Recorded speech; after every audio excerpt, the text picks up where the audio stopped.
You're watching National Streaming Sports. Over 20 podcasts, 70 shows, and a 3.5-star rating on Roku TV.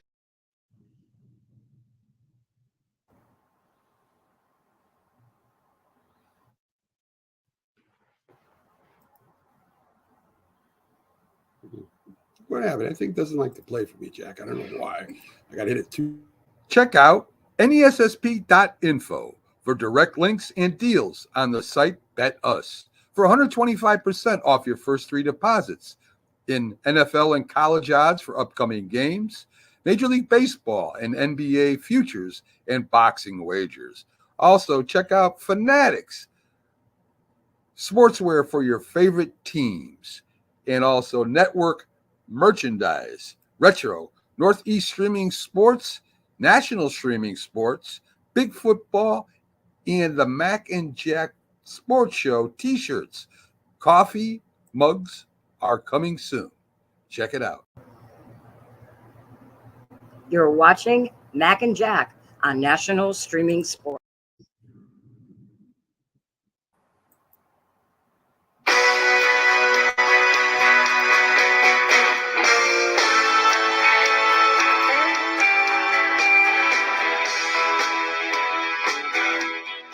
And here we are, Jack. It's Friday at the end of the week, and we're swinging into the weekend. Good day, everybody. It's Monday. It's Friday, and it's the Mac and Jack Sports Show here on the Roku channels. We start off every morning with your earliest update on sports. And Jack, we had a game last night where the Dallas Cowboys were 4.5-point favorites over the New York Giants going into New York. And they end up winning 20-15. Give you some quick stats here. Dak Prescott goes 22 for 27, 221 yards, 2 touchdowns, no interception. The Dallas ground game looked a little better. CeeDee Lamb had 7 catches for 98 yards. Jones had 29 for 40, 281 yards. No touchdowns, 1 interception at the end of the game, last play of the game. Neighbors had 12 receptions for 115 yards. A concussion at the end of the game. We'll see if he clears protocol for next week. But Jack, we both predicted that this was going to happen. You know, there might have been a chance for the Giants to win, but after the third time the Giants kicked the field goal and didn't get a touchdown, I said, this is going to be it. I mean, this is what they're going to score the whole game. Mac, again, you're dazzling us with all the stats. You're coming right on. You're throwing all these stats at us. The only stat that matters are wins and losses. You're going to come back at us and say, Daniel Jones wasn't that bad. He put up good numbers, 29 for 40. Maybe he can be the Giant quarterback of the future going forward if he could, perform the way he did last night. Bottom line is you have to get the ball into the end zone. He didn't do it all game. He didn't do it once. 5 field goals. They moved the ball. Him and Malik Neighbors seem to have good chemistry, but you want to know the truth of the matter, Mike? Zach Wilson would have even had good chemistry with Malik Neighbors. That's how good Malik Neighbors is. Okay. Well, he didn't really have. He didn't really. Wait. He really didn't have good chemistry with Wilson, Jack. I mean, he was all right, but it was no Malik Neighbors. Malik Neighbors is outstanding. If Malik Neighbors plays the whole season, he's the front runner to be Rookie of the Year. The way things are going now, but in part is the Giants don't have any other real weapons. They have not any. The weapons they have been there already. Robinson had 7 catches for 115 yards. Not bad. Good gosh. Someone is, listen, any team, Mac, someone has got to run the ball. Someone has got to catch the ball. Any team is going to have at least one player on offense that's going to put up numbers. It doesn't mean he's a high-end player. Someone has to carry the load, so it makes them look a little better than they actually are. Giant defense is good, but the offense, we didn't hear yesterday at all, Mac, that I'm a little surprised. How much the Giants missed Saquon Barkley yesterday? I don't check. That's over with. I'm not surprised. I am so tired of hearing about this every week. Because they couldn't run the ball yesterday. I don't think Saquon Barkley could have run the ball against the way the offensive rush blocking was either. I'm tired of talking about Saquon Barkley is no longer a Giant. Let me ask you a question. Does the Seattle Seahawks miss Russell Wilson? The Russell Wilson has not been a Seattle Seahawk for a couple of years already. And Geno Wilson. I don't listen, Jack. I think the Saquon Barkley is old news.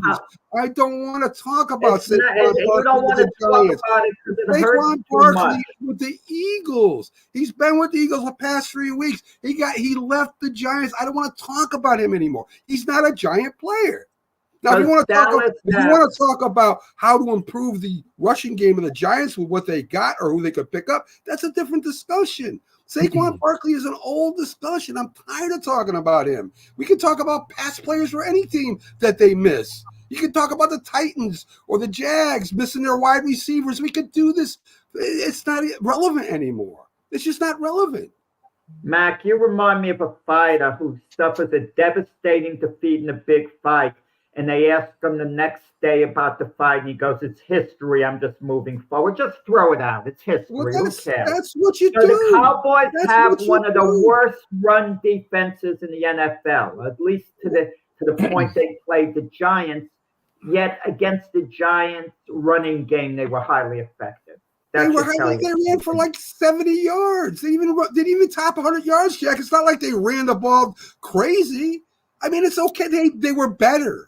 They were better. They made an effort to boost their running defense. Good for them, or their running game. But it's not like that somebody ran for 100 yards against the Giants. They didn't. Look, the Giants are 1-3. They might finish the year at 7-10 or something, and they might play a few of their other losses. Might be like this, where they're competitive, they're in the game. Yeah. But it's all an illusion and moving forward. The team isn't improving long term. Jack, it's what it is. I said in the beginning of the year, the Giants aren't going to playoffs. They're not getting a wild card. I've been honest about it. I have no illusions at all about this team. Welcome to Keith Engle for TGI Sports Talk. How you doing today, Keith? Good. If I dropped a bad word when I popped in, I'm apologizing. I'm having some audio. I think you said audio issues. I think you said fudge. I think that might have been it. Yes. I'm having some serious audio issues, and I just had to turn my soundboard off. So that's okay. Just as long as you can hear us and we can hear you, that's the bottom line. I thought I'd do my Captain Jack or CJ imitation here for a few minutes. Okay, that sounds good. So we're talking about the game, Keith, and I said to Jack before he came out, when the Giants kicked the 3 field goal, I thought this is what kind of game the Giants were going to play, because it seems to me their red zone offense, I'm not going to blame everything on the receivers and Daniel Jones, is very conservative when it gets down to the red zone. I mean, they're running the ball on 2nd and 10. They're throwing short passes. They're not really taking shots in the end zone. And this is something I think Coach DeBall has to work on. This is one of the areas, if I was a head coach of the team, we lost. There is no wins that are losses that are great in the NFL. But there does give you a chance to work on certain things. A lot of teams work on the red zone a lot when they get down there. And it looks like the Giants are a little iffy down there. I mean, in the 4 games that they've played, they've had 5 touchdowns. That's not good record on the red zone. So I think this is an area that they got to start concentrating on if they want to win some games against good teams. Yeah, field goals don't win you can win some games, just playing good defense and kicking field goals, but you're not going to win lots of games. You're not going to win divisions. You're not going to go to the playoffs. One thing that I've noticed, I feel like they're not, and Daniel Jones didn't play badly last night. Malik Neighbors, if you want to talk about a difference in this game, and the Giants very well could have been in this game if Malik Neighbors doesn't get hurt. They may go down and score and win this game. Maybe. It's all conjecture. Maybe. But Daniel Jones, I feel like they're trying to be too cautious with him, and they take away a big part of his game, which is his legs. And in the red zone, that's where you can certainly take advantage of a athletic quarterback, get him out of the pocket, even called quarterback runs. But I think they're being very conservative with him and his health, and that's not going to help this offense. You got to throw caution to the wind at some point. If he gets hurt, he gets hurt. You're not going to win games anyway if he doesn't play to his optimal potential. And again, as far as practicing in the red zone, every team spends a gazillion amount of time practicing red zone plays because that's where you need to get in. And I would hope that the Giants are doing the same. I think, look, the defense played well last night. They played well enough to win this game last night. Yeah, but 20 at points. the end of the day, they didn't. You know, I don't like to complain about refs' calls. And when Daniel Jones did take a quarterback keeper and they called a face mask on the tight end Bellinger, who didn't grab the guy's face mask, and they didn't call the face mask on a Dallas Cowboy who did grab Bellinger's face mask. I mean, that's if it was happened at the 40-yard line, 50-yard line, I wouldn't even bring it up. But with that face mask, we're first and goal at the 1-yard line. I mean, I don't even know how what this guy saw. They showed that I don't, like I said, Keith, I don't want to blame the officials. No, but when it's in that kind of case, come on, man. There's a couple of things. I'm very vocal about the way I feel about officiating, right? You can't put yourself in a position to get beat by officials. They say it every single week when the people are complaining. That does not mean I think there isn't some bad officiating that goes on and bad calls that happen in games. They happen every week, and it seems like this first 3 weeks of the season or 4 weeks of the season as we head into this week, there's been some very, very iffy calls in a lot of games, the ones I've watched and the ones I haven't. And again, you can't put yourself in a position to get beat that way. I still believe that way. I do but too. The refereeing's got to be better than what we've seen, I think, through like I said, Keith. All right, it's at the 50-yard line. I'll put up with it. But you throw a dumb flag at us if you want, even if you're wrong. But when it's in that position, when we're that would have been a first down. Daniel Jones picked up with the face mask. It would have been first and goal. I just don't like the timing of that, and it's happened for Kansas City too. And there was one other call on the Dallas Cowboys. No call. Dallas Cowboys scores a touchdown. They were going to call holding on the Dallas Cowboy receiver on the defensive back. I think his name is something like Brock or something like that.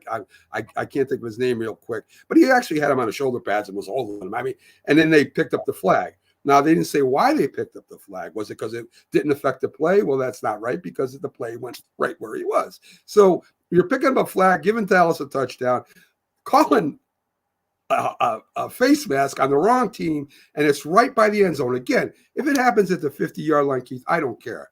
But when you're down by the end zone, this affects the scoring of the team one way or another. Then I say, hey, listen, man, you got to be a little bit better down there. Well, they need more, it's not just bad either. You need to be consistent too. And it seems the calls are very subjective. One referee's calling it one way, another referee's calling it another way, or another official. And you need to be more consistent at this level than I think these teams have been.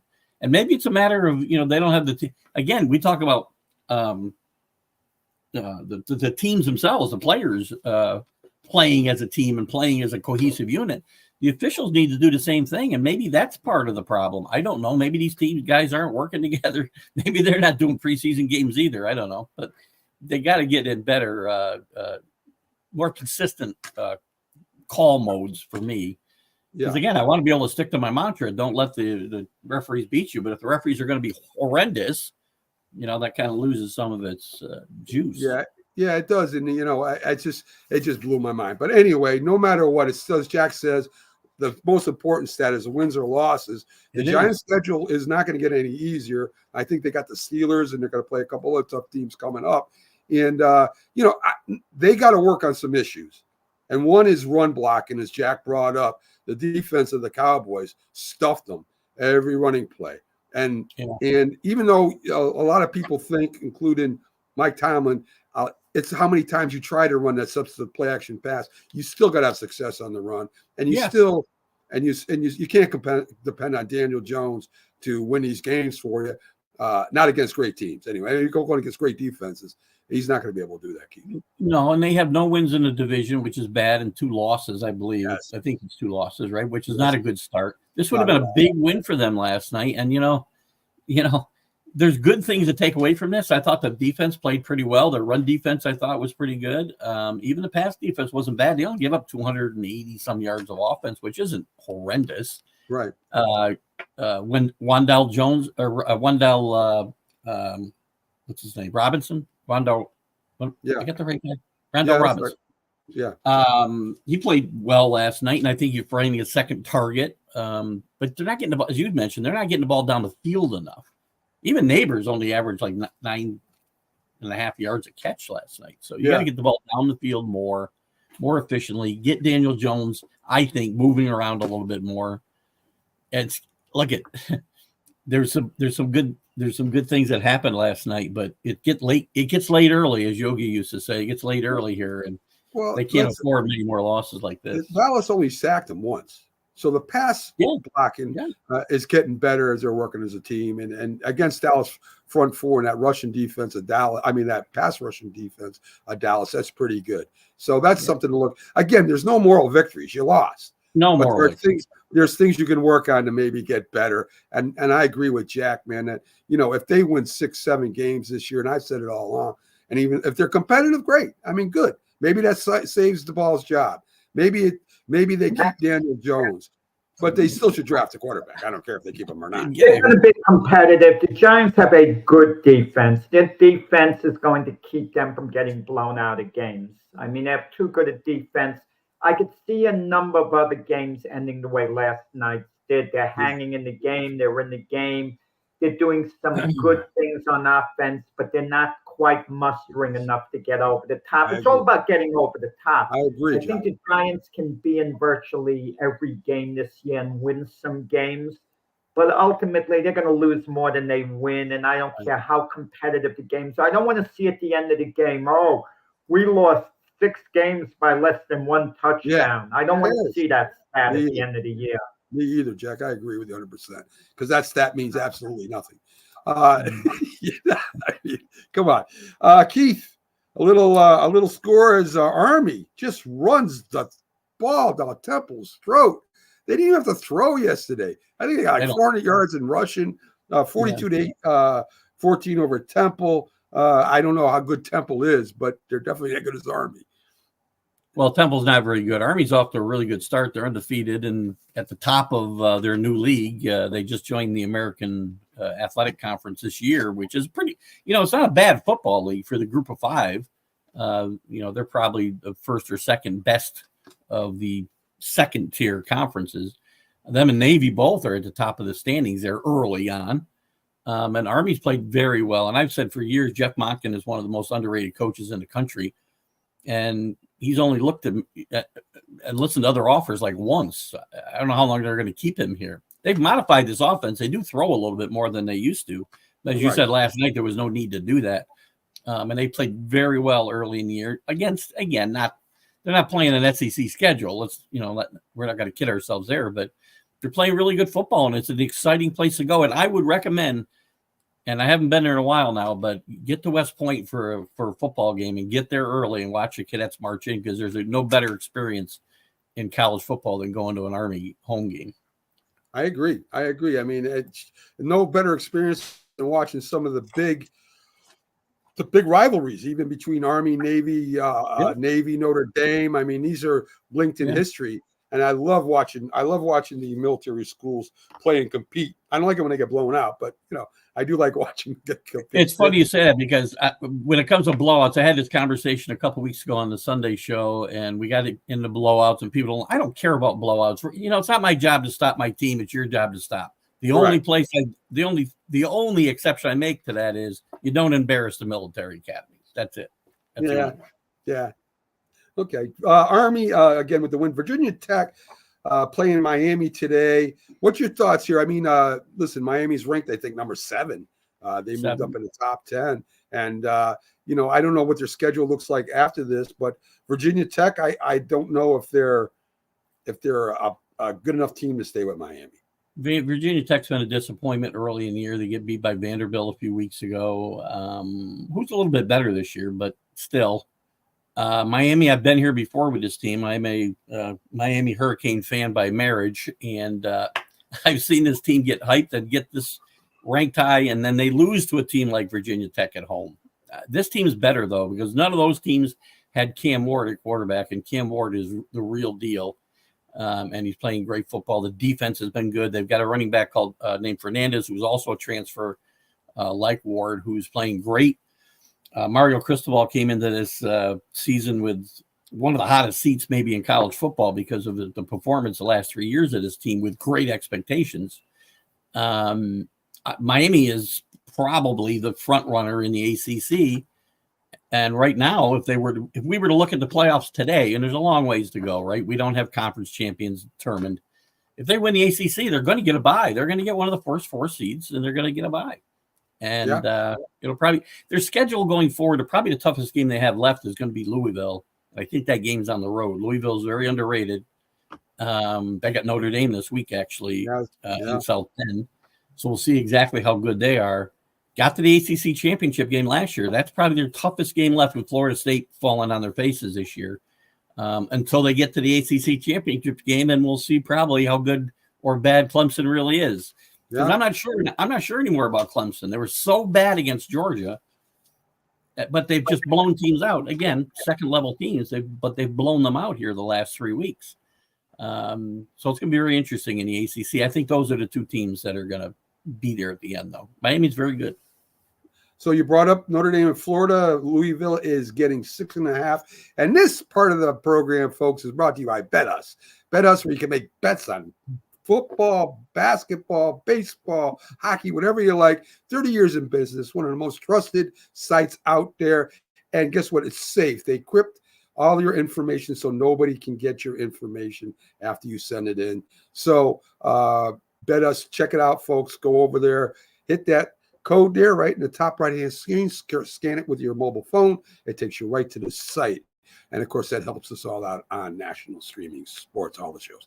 So, Keith, Louisville, plus 6.5 at Notre Dame. Louisville's rated 15. Notre Dame is 16. Now, they are playing in Notre Dame. What do you think? Yeah, I don't look a lot at necessarily the poll numbers, because they are what they are. People move up, they move down. And Notre Dame, with losing to Northern Illinois a few weeks back, put them in a position where they need style points. The only 2 games they've got that can be like, upper division wins, let's say, are Louisville and USC. If USC continues to play well, that's their last game. So they don't have really big games to go out and win to impress the committee. And this is one. They got to win it, but they also need style points. They need to win big, and they won big the last couple of weeks, and that's what they're going to need to do in every game except Louisville. I think they handle this team at home. I think they cover. I think this team got a big wake-up call against Northern Illinois. I still think it's a good football team. Problem is, they can run the table and go 11-1 and get left out of this playoff. If they run the table, it's probably going to come down. That 12th spot is probably going to come down to either a 5th SEC team or a second team in the ACC or the SEC, or I'm sorry, the ACC or the Big 12. And right now they would probably be on the outside looking in. They're going to need to run the table, and they need to do it impressively. Keith, I'm going to go against you. I'm going to take Louisville plus the points. Louisville's got one of the best offenses in the league. I know they're going against Notre Dame that has one of the best defenses in the league. So I guess it's going to come down to Louisville's defense against Notre Dame's offense. They're going to have to be able to stop the run. And I don't know if Louisville doesn't every football team a game come down to offense against defense? It does, but it's on the reverse side because Notre Dame's. You know what I'm saying? Louisville, I don't think. Louisville's not known for their defense. They're known for their offense. Well-coached team, too. Jeff Brown came back to his alma mater a couple of years ago, and he's really done a good job getting them back on the national scene. And he's a really good football coach. And Marcus Freeman, who I was a big backer of until the Northern Illinois game, and after 3 years, I've jumped off his bandwagon really loudly. They have a huge advantage, Louisville, on a sideline as well, in my mind. So this could be a close game. I just feel like they're starting to use Riley Leonard correctly at Notre Dame. He needs to get out, like we talked about Daniel Jones. He needs to get out. He needs to use his leg. He needs legs. He needs to throw on the run. He's not a pocket passer. And we've seen that the last couple of weeks. Now, not great competition, so this is a big test for Notre Dame to see if they're actually have recovered or not. So it'll be a good game. I do think they pull away maybe at the end. Okay. I got Oklahoma State minus 2.5, 2.5 at 23. Kansas State, 20 against 23. I don't know, Keith. I'm going to go with Oklahoma with the minus 2.5.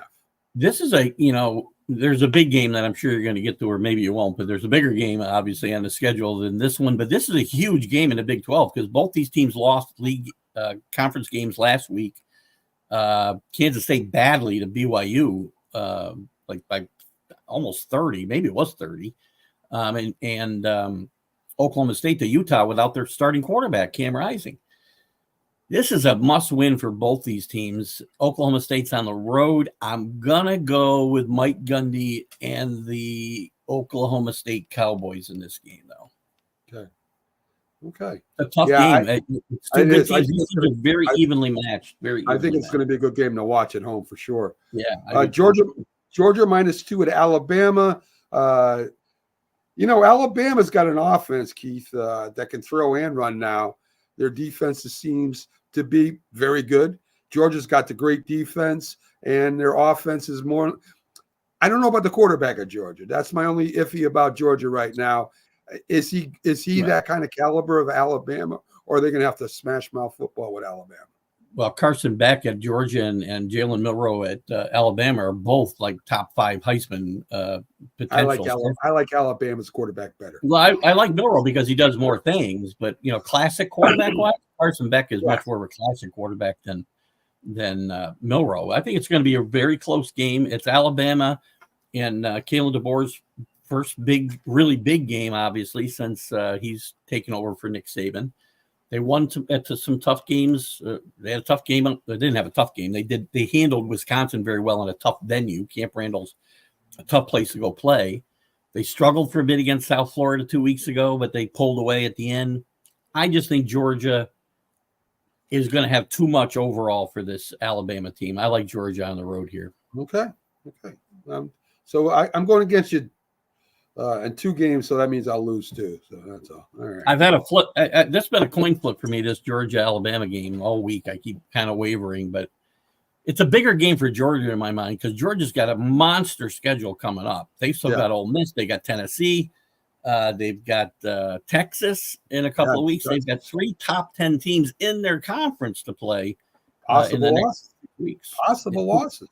So big game for Georgia, not as big for Alabama maybe. And the pressure is people are going to think, well, Caleb DeBoer can't lose his first game to Georgia at home. Well, it's going to hurt much less, and fans are going to accept the loss here much more to a Georgia team that's favored, in Tuscaloosa than if Missouri came in there and beat them as a, 10 or 11 point underdog. That would be a much worse situation for Caleb DeBoer. He's the right guy for this position, by the way. I think he's going to do very well at Alabama. But I think this week they stumble, but I think Alabama still makes a playoff. Well, I'll tell you, since Carlos is going with you, I feel better about the Alabama pick already. All right, great. All right, so there you go. Thanks, Carlos. Did he take Georgia? He's taking Georgia. So there you go. So all right. One quick note about college football: UNLV and Air Force staying the Mountain West. Millions of dollars in incentives to help them stay. Again, the problem there is they did offer them a lot of money to stay. The league went into it and said they're going to guarantee you this much more money above even what they get for the TV contract, which is minuscule compared to obviously the power conferences. But there's a caveat there because in 2026 they don't have enough teams to have a conference. Utah State is now committed to go to the new Pac-12 in 2026, and the Mountain West will not have enough teams unless they go poach somewhere else, which they probably will. Very important. There was a lot of rumors too about Air Force going to the American Athletic Conference and play, because I've said for years, wouldn't it be cool if Navy and Army and Air Force played in the same conference? Yeah. It looked for a little bit like that might happen, but if they find a way to fix the Mountain West, I feel really bad. I felt bad for the Pac-12, especially the teams left behind last year. I feel bad for the Mountain West now because this isn't a bad football league. It's not, upper echelon, but the group of 5 teams, it's one of the better conferences. It's exciting and wide open football. And now they've lost their 4 best franchises and Utah State to the new Pac-12. So, we'll see what happens there. I love Air Force is a really fun team to watch as well. They've been done very well under Troy Calhoun for the last decade. Yeah. And UNLV, who knows what's going to happen with UNLV? because now we know what happened with the quarterback this week, and that there's a whole, shouting match about finger pointing going back and forth there. Their star running back left as well this week for different reasons, so theoretically different reasons, and what looked like maybe a storybook season for UNLV is likely to fall apart here pretty quickly. That's all right. I don't like Las Vegas anyway. We have the Patriots playing the 49ers, a very banged up 49ers team. I actually heard one commentator on a thing say it's the 49ers defense fault. I'm thinking, what do these guys watch the same games we watch? I mean, if you don't have Debo, you don't have Kittle, you don't have McCaffrey. Yeah. What is this guy talking about? I mean, it's not the defense's fault. I mean, they lost almost all their skilled players, and I don't get what these guys. I don't know if they just want to be controversial or. I mean, and he's a former professional football player, and that's what really drives me crazy. These guys. Oh my God! And it's like, are you kidding me, dude? They lost half their skilled players, more than half their skilled players. That's why they're losing. Patriots got a shot. Keith. It's a long shot, but again, you have to see. We talked about this before, and the Patriots week 1 is the way they have to play football games to have a chance to win. And you saw last week what happens when they don't do that. They can't get behind early. They've got to convert third downs. They can't turn the ball over. They got to get off the field on third downs. All the cliches that you hear the guys talk about. There was a lot of talk about Drake May playing this week. I don't believe that's going to happen. I fell for one fake report yesterday, looked very real, that Drake may have been named the starter, but that's not accurate. You got to be careful today, man, because there's so many fake stories on social media. It's gonna be it's a tough spot. It's a tough spot for the Patriots, but they'll be in the game. I think they'll lose a game, but I don't think they'll get blown out. You have certain organizations historically do things right. You know what I mean? There's certain organizations. The Chiefs do it. The Steelers used to do it. The Patriots still do it. They don't rush that rookie young quarterback out there and say, go ahead and play. And it ruins quarterbacks. It's ruined Bryce Young. It might ruin Caleb Williams. It might ruin Bo Nix. We don't know because, you got to win. And the more you don't win, the more pressure that's put on you. You put on yourself to become a guy that's going to change the game when you're just not ready yet. The Patriots are smart. They're not going to throw their rookie quarterback out there right away. I don't care if he's more gifted athletically than the starter or not. They're not going to throw him right away and then bring the veteran back in and play games with the guy. That's the smart way to do it. And I'm glad they're doing it this way. Protect that kid. Let him learn a little bit. If you want to put him in week 9 or week 10 and you feel he's ready, cool. But if he's not ready, do not throw that kid out there. I don't even want to put him out there then if he's going to be set up to fail for the last 5 or 6 games. I don't want to see that. I panic. You got to worry because it's easy to cave to fan pressure, right, in these situations, especially when you're going bad. And when Drake May comes in late in these blowout games, if he leads a drive or two that look really, really good, well, the fans are going to go, he's ready. Well, in garbage time, that's not quite as impressive as what he might have done for the first 3 quarters, right? He didn't play great last week in his mop-up duty. And quite frankly, I was rooting for him not to play well just so we wouldn't have to worry about them caving to fan pressure. But yes, right now they're being smart, and I hope they continue to be smart because they're going to lose games, and the pressure is going to get higher and higher from the fans and from the media in Boston to put Drake May in when he's not quite ready yet. Be smart. You need to be smart. Yeah, listen, and Jack brought up the point before too. Even when they came away from Kurt Warner, the Giants were 5-4. They were in the playoff hunt at that time, and they put in Eli Manning, and he had a bad game, and they were going to put Kurt Warner said, "This is it. I'm out. I'm out for the season. Can't go back. I'm not going to do that." You can't go back and forth. And you know what? And good for Kurt Warner because that's showing.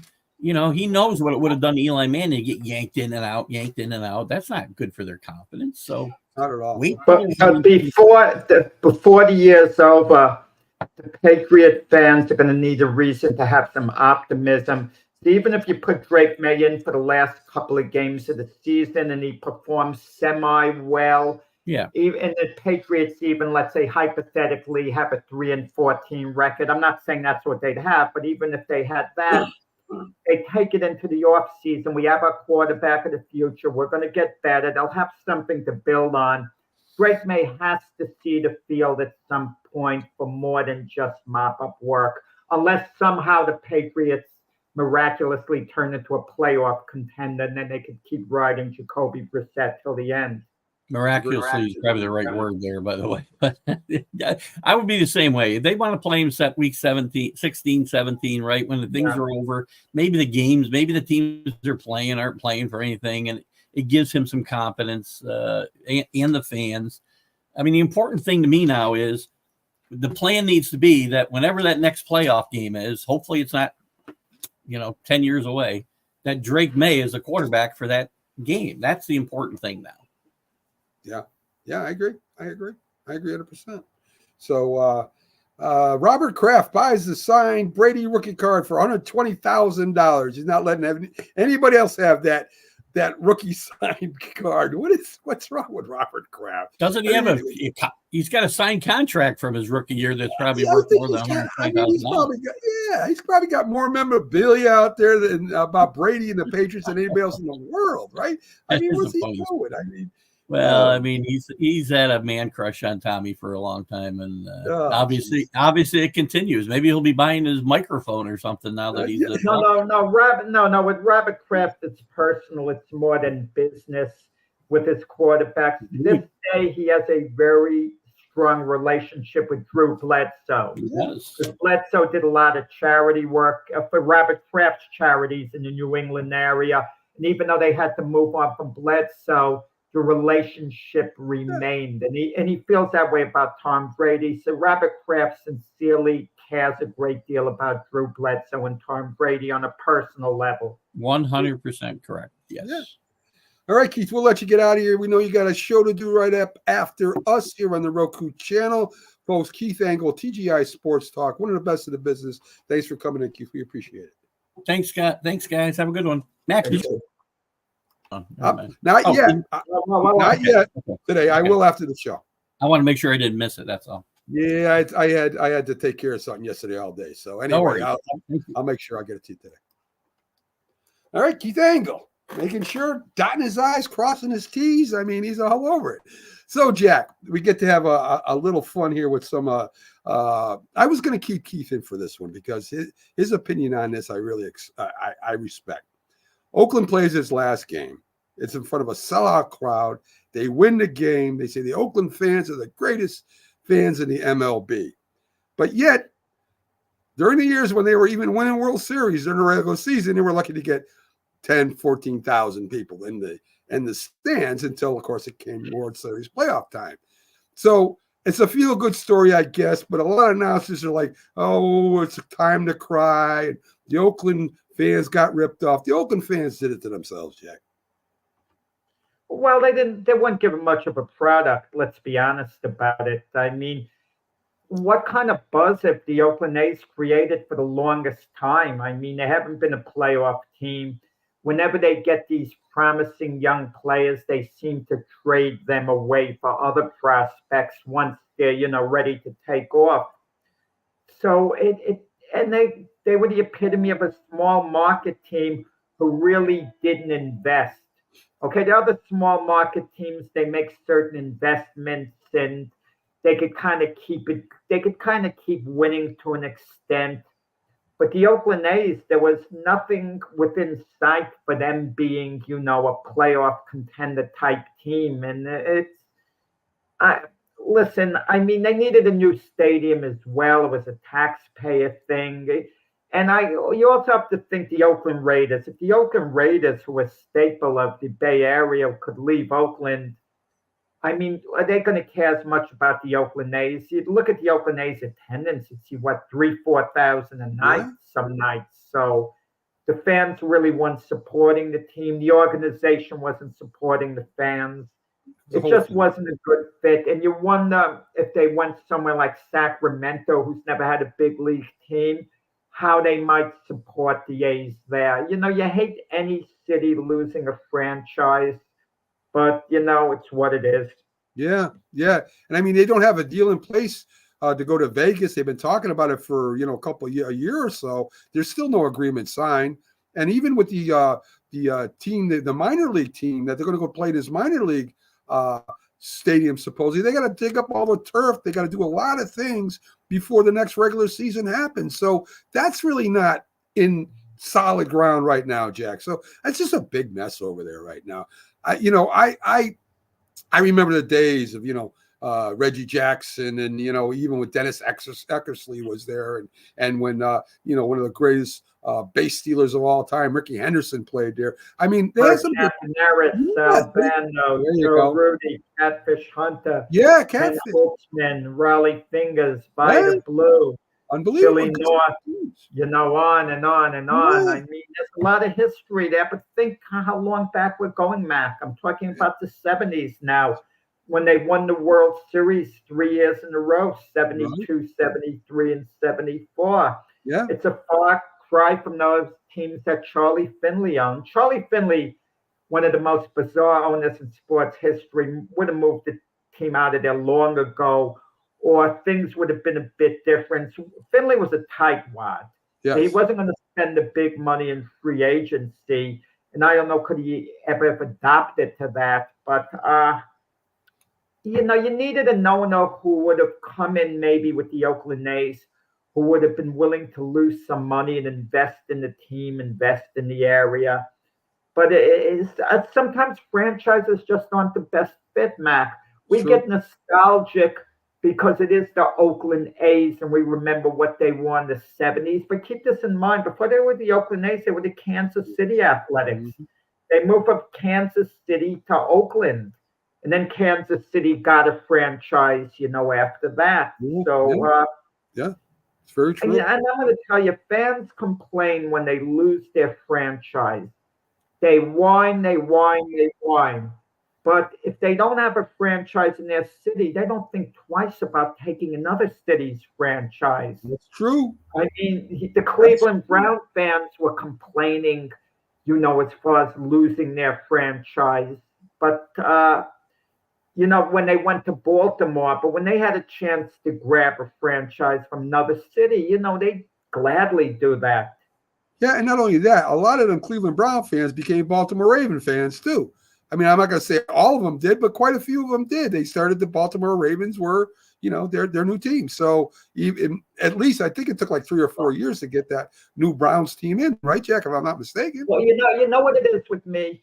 If a team is going to move, at least have a new name. I didn't like the Baltimore Colts moving to Indianapolis and taking the name the Colts.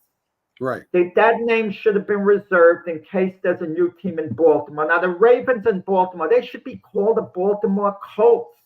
Right. That should be their name. And Indianapolis should have another name besides Colts. You could have given them any new name. I agree. Okay? And I give Art Modell a lot of credit when he moved the team from Cleveland, even though Art Modell was the most hated man in Cleveland when he did that. He left them the name in case they were going to get a team. He didn't take the Browns' name. No one gives him credit for that. Instead, he's made a villain, and it was really the city of Cleveland in large part who allowed the Browns to play in this old, dilapidated stadium and wouldn't do anything to accommodate the Browns. They'd accommodate the Indians, but they wouldn't accommodate the Browns. They're locked. Even their locker. Say to the owner, well, you could sell the team. Owners don't want to sell teams. Not if they don't have to. And Jack, even the locker rooms were a mess. I mean, it wasn't just, everything. The Browns weren't happy with what was going on. The players weren't really happy about it. The Mets and Braves, Jack, to play a doubleheader Monday to make up a game. And the winner of that might, now it's not for sure, maybe one does, would have to play the next day. I wouldn't think, why wouldn't you give them a day off? I mean, I know it might miss the schedule up a little bit. Maybe it won't. Maybe that team wins in 3 games. I mean, why not give them a day off to kind of travel there, get settled in, have a drink, and then go play? I don't get it. Mac, you always claim that you're old school, Mac. You're new school. You're not old school at all. I'll give you an example. Now, you'll go back to the old days whenever it's convenient for you. 1951. Yes. The New York Giants beat the Brooklyn Dodgers on Bobby Thompson's 3-run home run to end the 3-game playoff. They win it dramatically in the 9th inning. They're emotionally drained. You know, Mac, they started the World Series the next day against the Yankees. The next day. It doesn't And make the it right. Giants won that game 1. They It ultimately doesn't make it lost right. the series in 6 games. It doesn't make it right. I'm saying No, I'm but old school. Yes, listen.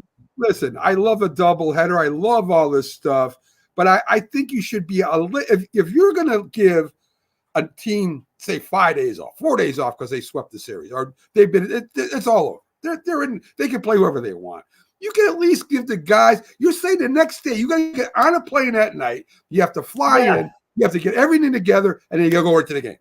You don't deserve anything if you're a wild card team. You have no sense of entitlement. Win your division. Put it beyond reach. Then you wouldn't be in that spot. You're lucky you're in the playoffs if you're a wild card team. You go there on any conditions. What? Oh, make it all cozy and comfortable for them. Like a starving man. You have no money in your pocket. And someone is giving you a meal and you want a steak dinner and you start complaining. You don't like the hamburger that's put on your plate. You see other people eating steak and you're complaining. I am saying, give the guys a shot. Give the guys a shot to kind of unwind one day. That's not a lot to ask, Jack. I'm not asking for them. I'm not asking for them to get special treatment. I'm asking because this other team already racked up the wild card. They don't have to play their starters. They don't have to put the starters. Oh gosh, they got to play a doubleheader the next day. Listen, why can't they give them 1 day, Jack? That's all I'm asking. It's best, Mac. It's best 2 out of 3. Right. And if you're a wild card, you deserve no breaks. You're lucky to be there. Take what you have. Make the best of the opportunity. That's what they played according to. Wait a minute. They played according to the rules. This is what Major League Baseball did, not the team. Major League Baseball said we're going to have 10 wild cards, 20 wild, whatever they want. That has nothing to do with the team. That's what Major League Baseball was. So now you're going to give this team a chance to go and play for the playoffs, and yet you're going to say, well, you didn't even get a day off. I think that's kind of short-sighted. You can't give them a day. The schedule is set. No, you can't move everything back. Move it 1 game back, please. Please, Jack. All right, anyway. Ohtani's 50-50 ball auction is put on hold. Can't sell it. One fan claimed he touched it first, Jack. So he thinks he got as much right to that money as the person that comes out of the pile. Well, he touched it or he caught it? He touched it. So how the guy, I don't know. The guy grabbed it from him. So he says he has just as much right as the other person. It shows you how different society is than years ago. When Roger Maris hit his 61st home run, you remember the fan, his name was Jimmy something, a young man in a leather jacket. He was just holding the ball up in the air like this. And no one was mugging him for the darn ball because, he got it. He had possession. No one was attacking him. In this day and age, people are going to jump you. They're going to attack you. If you have if they know you have $200 in your pocket, your life could be in danger. That's how sick society is. They must have replays of that. I'm sure with the Dodgers, they must. Does touching count? Isn't possession isn't possession 3/4 of the law?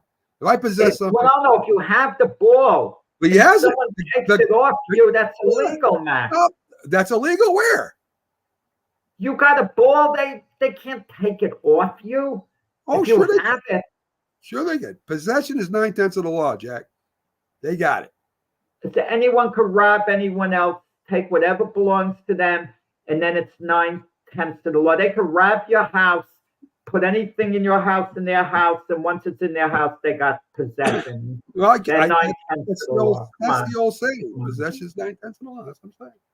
LeBron and Bronny are scrimmaging each other ahead of a historic season, Jack. First time father and son on the same team.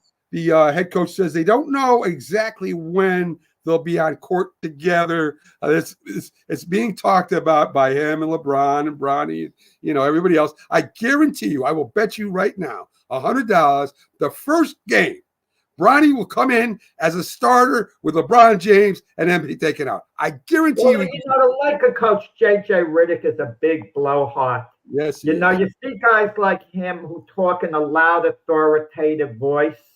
It's all a smoke screen. I mean, not that he's not sincere. He goes on really forcefully. It's LeBron's team. Yes. LeBron is, and JJ and LeBron are close. They've done a podcast together. Whatever JJ Redick does, it's going to be to keep LeBron happy. He has assistant coaches. He has a pretty good assistant coaches, Scott Brooks, Nate McMillan. But those guys are more going to help him with the X's and O's. They're going to help him with the game management. Yes. And, JJ Redick is, he's going to try to make LeBron happy. Listen, the Jameses scrimmaging against one another is not a big deal. You don't think they've been scrimmaging together since Ronnie's been a kid? To them, it kind of reminds me of that great speech with Jim Valvano. And it was said by one of his players.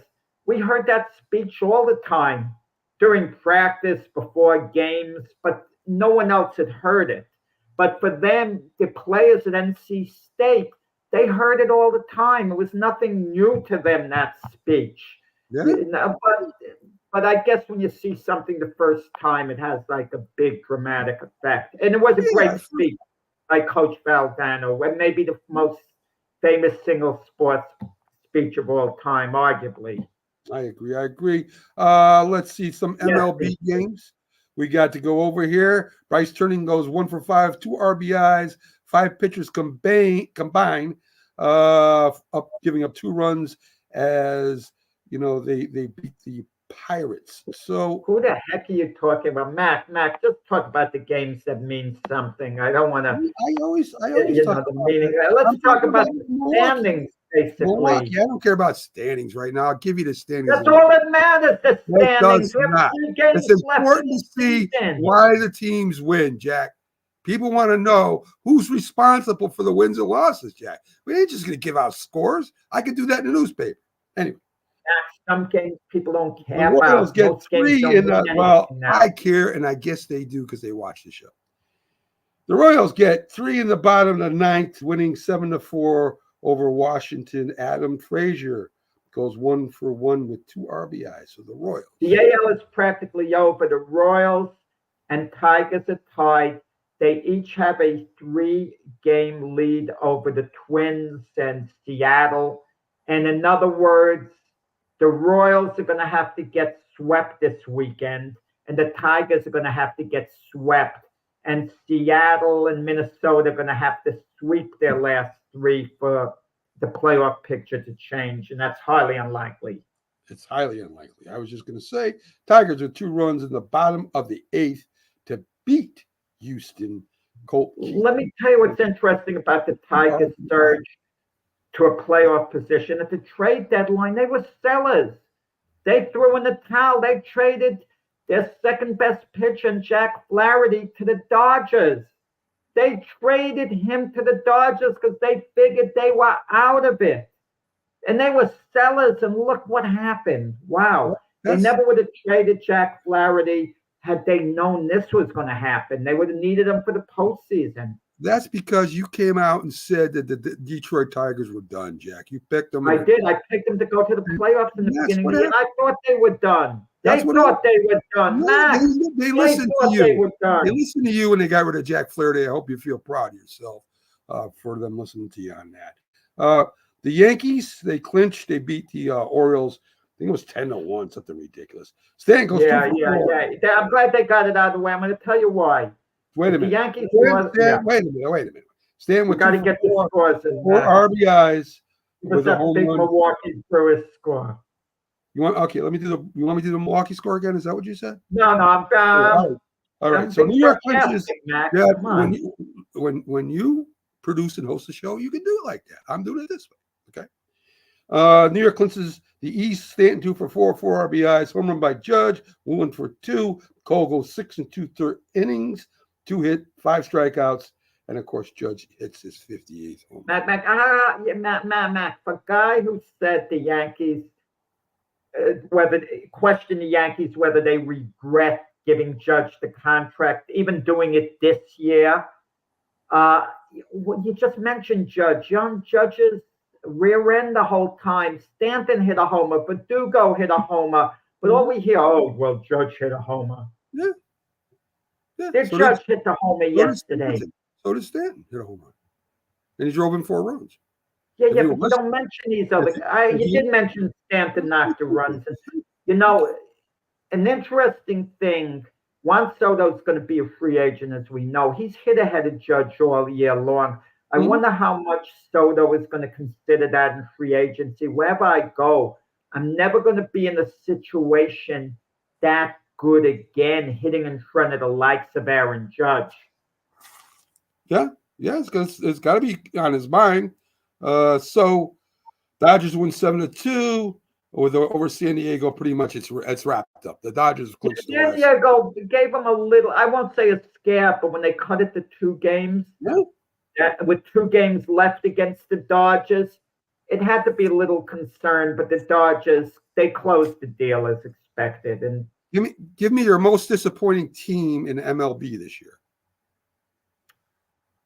I would say the way the season transpired, not even talking about from the beginning of the year, I would say the Minnesota Twins. They just fell apart.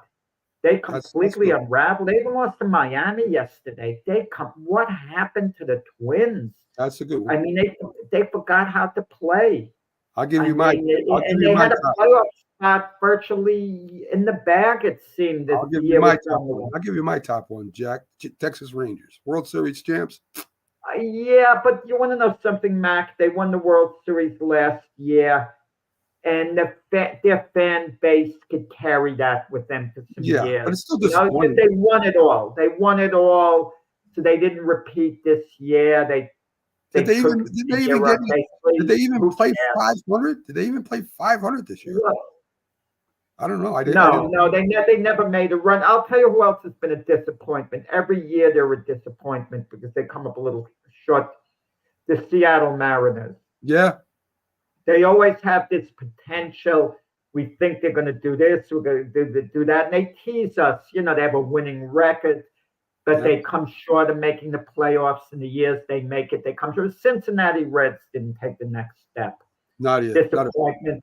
The Cardinals kind of leveled out. The Giants, those teams around 500. Yeah. The Cardinals maybe a couple of games out of 500. The Cardinals are something like a half game ahead of the Cubs for second place in the division. Neither the Cardinals or the Cubs are going to win the division. But you wonder how much it means to the organization. At least let us get second place because it looks a little better being runner-up, getting second as opposed to third. Especially with the way the White Sox have played. And speaking of, have been winning. They don't want that worst record, Jack. They've won like the last 2 or 3 games. Well, they played the Angels. Well, I wonder what Ohtani's thinking. It turned out to be a good move. You're staying in the LA area. You're with the Dodgers. You're with a high-profile organization. He's in the playoffs, maybe gets his World Series. Maybe. But as it turned out, it probably was a good move moving from the Angels. Imagine Ohtani is with the Angels. They'd be losing the same way. And with Mike Trout out. Yeah. Somehow I want to see Mike Trout in a Yankee uniform. I really, really do. Would love to see. If the Yankees lose Soto, I would love to see them pull off the deal for Trout. And the Angels might be. No. But the Angels might be reasonable because they don't want to pay. They probably won't want to pay the money and they would probably want to accommodate Trout. Maybe because they're thinking we're not ready to win. He's been a good soldier for us. Let's accommodate him. Who would be their attraction if Mike Trout leaves? Why would you want to go watch the Angels? No one but people. The Angels aren't a big attraction now. Mike Trout is their only attraction. Mike Trout's been injured. He's been out. I know, but I'm saying when he's playing, which is why I wouldn't want him in the Yankees. But when he's playing, he's the biggest attraction for the Angels. Wouldn't you agree with that? Yeah, I mean, but he's not an Ohtani type attraction. He's not no more. No, an Aaron Judge. I think he's lost it a bit. Right. If you go back 5 years, he is. Well, he's no more of an attraction than a Bryce Harper for the hardcore baseball fan. I mean, Good comparison. Good comparison. yeah. We got to go, folks. Thanks for joining us. Coffee and Keith Engle is up for next. Stay